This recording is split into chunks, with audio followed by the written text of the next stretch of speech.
இப்போ நம்ம பார்க்கவிருக்கிறது 3D render process.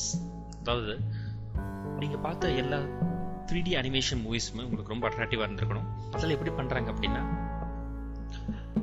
3D software, உதாரணத்துக்கு மாயா அல்லது 3D ஸ்மாஷ்லேருந்து அவுட்புட் எடுக்கும்போது அதோடைய ப்ராசஸாக அதை அவுட்புட் எடுப்பாங்க. அது எப்படின்னா கலரை மட்டும் தனியாக ரெண்டு எடுப்பாங்க, அதுக்கடுத்தது அது மேலே பட்ட ரெஃப்ளெக்ஷன்ஸ் தனியாக எடுப்பாங்க, தென் அகெயின் அது மேலே பட்ட ஷேடோ தனியாக எடுப்பாங்க. இந்த மாதிரி ஒவ்வொன்றையும் தனித்தனியாக ரெண்டு எடுத்து அது எல்லாத்தையும் கொண்டு வந்து ஃபைனலாக காம்போசிட் பண்ணுவாங்க. கம்பைன் பண்ணும்போது தான் உங்களுக்கு அந்த ரியாலிட்டி, அந்த லுக் எல்லாமே கிடைக்கிறது.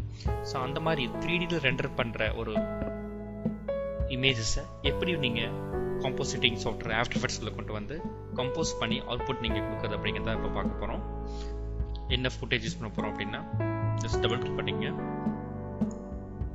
Car 3D process. So just open பண்ணிக்கங்க. ஸோ ஃபர்ஸ்ட்லேருந்து லாஸ்ட் வரைக்கும் ஷிஃப்ட் யூஸ் பண்ணி செலக்ட் பண்ணிவிட்டு ஓப்பன் கொடுத்துருங்க. ஸோ உங்களுக்கு உள்ள இம்போர்ட் ஆகும்போதே கேட்கும், this item has an unbalanced or unlabeled alpha channel அப்படி சொல்லுவோம். ஸோ இது நீங்கள் எப்படி ஸ்ட்ரைட்டாகவே உள்ள இம்போர்ட் பண்ணுறீங்களா அல்லது ப்ரீ மல்டிபிளேட் அப்படின்னு கேட்கும். ஸ்ட்ரைட்டாகவேனா உங்களுக்கு இருக்கிறது எல்லாமே டிரான்ஸ்பரண்ட்டாகவே இருக்கும். ஸோ ஓகே கொடுத்துருங்க. ஓகே, இது டிரான்ஸ்பரண்ட்டாக வேண்டாம், அந்த இடத்த எனக்கு வேறு ஏதாவது கலரில் ஃபில் பண்ணணும்னா அந்த கலர் நீங்கள் கொடுத்துக்கலாம். எனக்கெல்லாம் டிரான்ஸ்பரண்ட்டாக வந்தால் போதும். ஸோ எல்லாத்தையும் கொடுத்துட்டேன். ஸோ பாருங்கள். ஓகே, ஸோ இதோட சைஸ் 920x760 எடுத்து கொண்டு வந்து காம்பில் போடுங்க. ஓகே,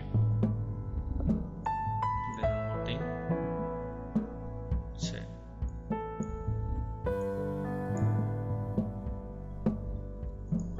ஓகே, ஸோ இந்த மாதிரி ஒரு ஃபுட்டேஜ் இருக்கு பாருங்க. ஸோ நம்ம என்ன கொண்டு வந்திருக்கோம்னா டிஃப்யூஸ், தென் இன்டைரக்ட் லைட்டிங். நான் டபுள் கிளிக் பண்ணுறேன், நல்லா பார்த்துக்கங்க. இது காம்போசிட்டிங் ஓப்பன் ஆகுது, தனி விண்டோவில் ஓப்பன் ஆகுது. So diffuse, indirect lighting, matte, reflection, refraction, shadow, இதெல்லாமே இருக்கு. diffuse அப்படின்னா நீங்க 3D சாஃப்ட்வேர்லேருந்து நீங்கள் ரெண்டு எடுக்கும்போது இந்த கலரை மட்டும் நீங்கள் தனியாக ரெண்டு எடுக்கிறீங்க. அதாவது இந்த காரோடைய கலர் வந்து எல்லோ கலர் வச்சிருக்கீங்க 3D சாஃப்ட்வேரில். மாயாவில் நீங்கள் எல்லோ கலர் வச்சு ரெண்டர் பண்ணி எடுத்திருக்கீங்க. ஸோ இந்த கலர் இன்ஃபர்மேஷன் மட்டும் தனியாக எடுத்திருக்கு. இதனால என்ன அட்வான்டேஜ் அப்படின்னா, நம்ம சப்போஸ் இதோட கலர் நம்ம சேஞ்ச் பண்ணணும்னு நம்ம கலர் சேஞ்ச் பண்ணிக்கலாம். ஸோ இதில் கலர் சேஞ்ச் பண்ணுறதுனால இந்த காரோடைய ஷேடோஸோ ரிஃப்ளெக்ஷனோ ரிஃப்ராக்ஷனோ இதுக்கு வேறு எதுக்கும் வேறு எந்த ஆப்ஜெக்ட்டுக்கும் எந்த சேஞ்சஸ் இருக்காது. ஸோ கலர் மட்டும் தான் எஃபெக்ட் ஆகும். அதை டிஃப்யூஸ் பாஸ் அப்படிங்குவாங்க. ஸோ இதில் வேரியஸ் பாசஸ், ஒரு காரை ரெண்டர் பண்ணுறாங்கன்னா வேரியஸ் பாசஸில் அவுட்புட் எடுப்பாங்க. ஸோ இந்த டிஃப்யூசிங்கில் என்ன இருக்குன்னா இதோட கலர் இன்ஃபர்மேஷன் மட்டும் இருக்கும். உங்கள் 3D மாடலோட கலர் இன்ஃபர்மேஷன் மட்டும் தான் வரும். ஸோ இன்டைரக்ட் லைட்டிங்கில் என்ன இருக்கும் அப்படின்னா, ஒரு லைட்டிங் சோர்ஸ் ஒன்று வச்சுருக்கீங்க. இந்த காருக்கு லைட்டிங் வச்சுருக்காங்க. வச்சதில் எந்த ஏரியா ஆஃப் த கார் அதிகமான லைட்டை எடுக்குது அப்படிங்கிறதையும், இதே காரில் எந்த ஏரியாவில் லைட்டு சரியாக எடுக்கிறது இல்லை, சுத்தமாக எடுக்கிறது இல்லை அப்படிங்கிறது உங்களுக்கு தெளிவாக தெரியும். பாருங்கள், இந்த ஒயிட் கலர் இருக்கிற ஏரியா வந்து உங்களுக்கு லைட்டு நல்லா எடுக்கும், பிளாக் கலர் இருக்கிற ஏரியா வந்து உங்களுக்கு லைட்டு சுத்தமாக எடுக்காது. ஸோ எந்தெந்த ஏரியா லைட்டை ரிசீவ் பண்ணுறதுக்கு எந்த ஏரியா லைட் ரிசீவ் பண்ணல அப்படிங்கிறத உங்களுக்கு இன்டைரக்ட் லைட்டிங் அப்படி சொல்லுவாங்க. தென் மேட் பாசஸ் தனியாக இருக்கும். மேட் பாசஸ்ங்கிறது உங்களுக்கு ஆப்ஜெக்ட் இருக்க ஏரியா மட்டும் உங்களுக்கு தனியாக சொல்லணும். ஆப்ஜெக்ட் இல்லாத ஏரியாவை உங்களுக்கு ஹைலைட் பண்ணி காட்டாது.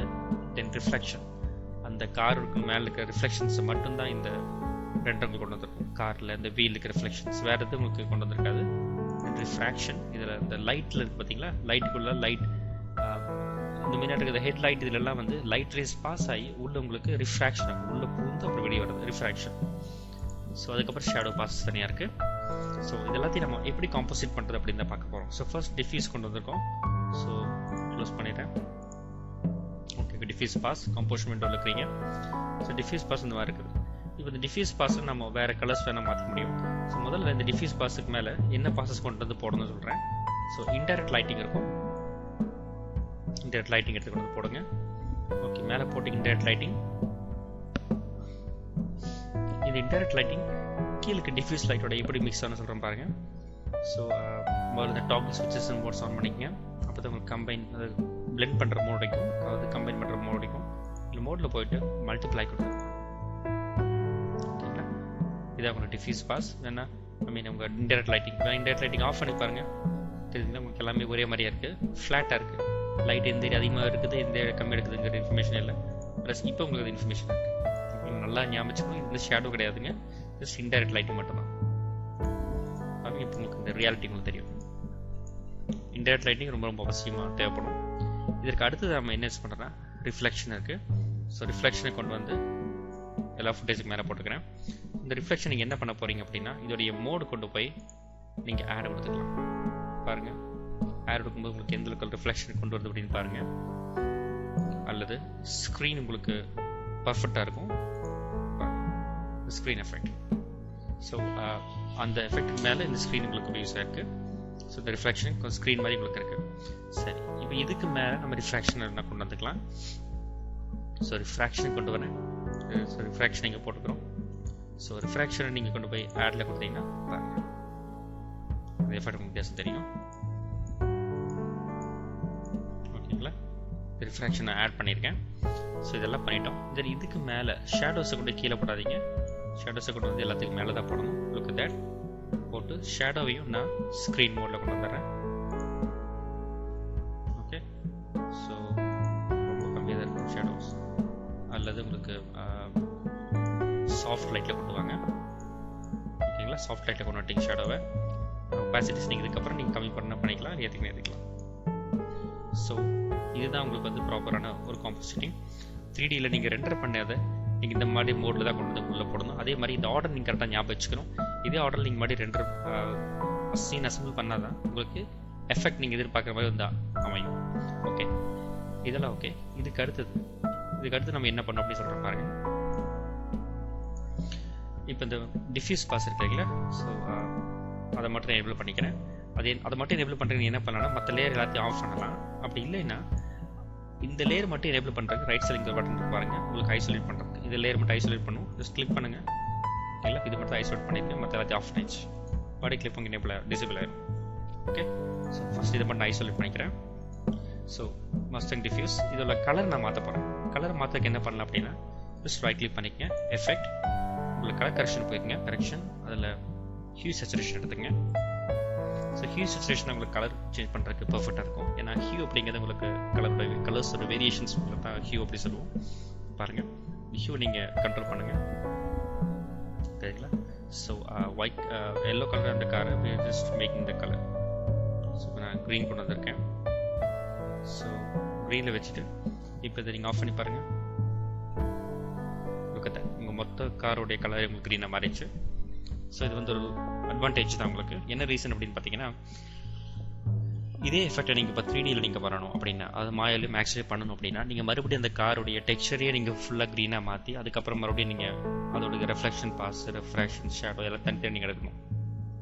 இப்போ பாருங்கள், அப்படி கிடையாது. நான் அதை மாற்றுறேன், இன்னும் காரோட கலர் மாற்றுறோம், ப்ளூ மாற்றுறோம். ஓகே, தென் வயலட் பாருங்கள், pink. Okay, so red, maroon எல்லா கலரும் உங்களுக்கு சார். சரிங்களா, ஸோ இந்த எஃபெக்ட் எல்லாம் உங்களுக்கு கிரியேட் பண்ணுறதுக்கு உங்களுக்கு இந்த பாசஸ் தனித்தனியாக தான் உங்களுக்கு யூஸ்ஃபுல்லாக இருக்கும். சரி, இப்போ இந்த பாசஸ் வந்துருச்சு. So again going back to the blue colour one. Okay, blue colour. இப்போ இது மஸ்டங் டிஃப்யூஸ் பாஸ். அதுக்கு அடுத்தது இன்டைரக்ட் லைட்டிங் இருக்கும். இன்டைரக்ட் லைட்டிங் ஆட் பண்ணால் என்ன ஆகும் அப்படின்னா, இந்த சீனில் லைட் எங்கெங்கெல்லாம் நல்லா பட்டிருக்கு, எந்த நேரம் நல்லா படலை அப்படிங்கிறத இன்டைரக்ட் லைட்டிங் சொன்னேன்.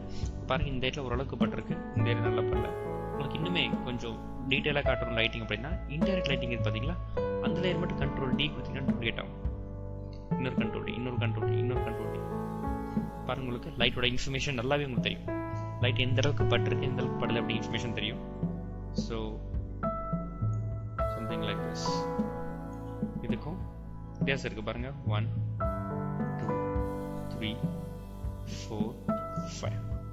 ஸோ இப்போ இன்டைரக்ட் லைட்டிங்கிற அந்த ஆப்ஷனுக்கு எந்த அளவுக்கு வேணுமோ அந்த அளவுக்கு நீங்கள் இன்க்ரீஸ் பண்ணிக்கலாம், டிக்ரீஸ் பண்ணிக்கலாம். ஜஸ்ட் இந்த லேயர் டூப்ளிகேட் பண்ணுறதோட வச்சுட்டு. ஸோ கண்ட்ரோல் டி மட்டும் கொடுத்து நீங்கள் டூப்ளிகேட் பண்ணி உங்களுக்கு தேவையான லேயரோட மட்டும் நீங்கள் அதையும் படுத்திட்டு போயிட்டே இருக்கலாம். வேற இதே ஆப்ஷனை நீங்கள் மாயில் பண்ணுறோம்னா மறுபடியும் நான் சொன்ன மாதிரி நீங்கள் லைட்டிங் ரெடி பண்ணணும். அடுத்த ரிஃப்ளெக்ஷன் இப்போ இப்படி இருக்கு. இன்னும் நிறைய வேணும் ரிஃப்ளெக்ஷன்ஸ் பண்ணிச்சிங்கன்னா, இன்னும் அதிகமாக வேணும்னா ஜஸ்ட் கண்ட்ரோல் டி கொடுத்துட்டு போகணும். பாருங்க, இப்போ உங்களுக்கு ரெஃப்ளெக்ஷன்ஸ் ரொம்ப அதிகமாக இருக்குது, அதான் இந்த எஃபெக்ட் இருக்குது. சரிங்களா, ரிஃப்ளெக்ஷன் மோஸ்ட்லி ரொம்ப அதிகமாக கொடுத்தாலும் உங்களுக்கு எஃபெக்ட் இருக்காது. பட் வேணும்னாலும் நம்ம மறுபடியும் அதில் இன்க்ரீஸ் பண்ணிக்க முடியும். அடுத்து ரிஃப்ராக்ஷன் பாருங்கள், லைட். ஸோ ரிஃப்ராக்ஷன் அதிகமாக பாருங்கள், உங்களுக்கு ஃபுல் ஒயிட் ஆயிரும். உங்களுக்கு அந்த அளவுக்கு தேவையில்லை, நார்மல் தான் போகும். தென் யூஸ் ஷேடோ. ஓகேங்களா, ஷேடோ நீங்கள் இன்க்ரீஸ் பண்ணுறேன்னா பண்ணிட்டு போயிட்டே இருக்கலாம். இப்போ உங்களுக்கு ஷேடோ ரொம்ப ஷார்ப்பாக இன்க்ரீஸ் ஆயிருக்கு. ஸோ வேறு இந்த அளவுக்கு ஷேடோ உங்களுக்கு ஷார்ப்பாக தேவையில்லை.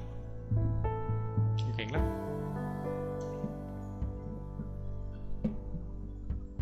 மறுபடியும் அடுத்த லெசனில் வேறு ஒரு டெக்னிக் கூட உங்களை சந்திக்கிறேன்.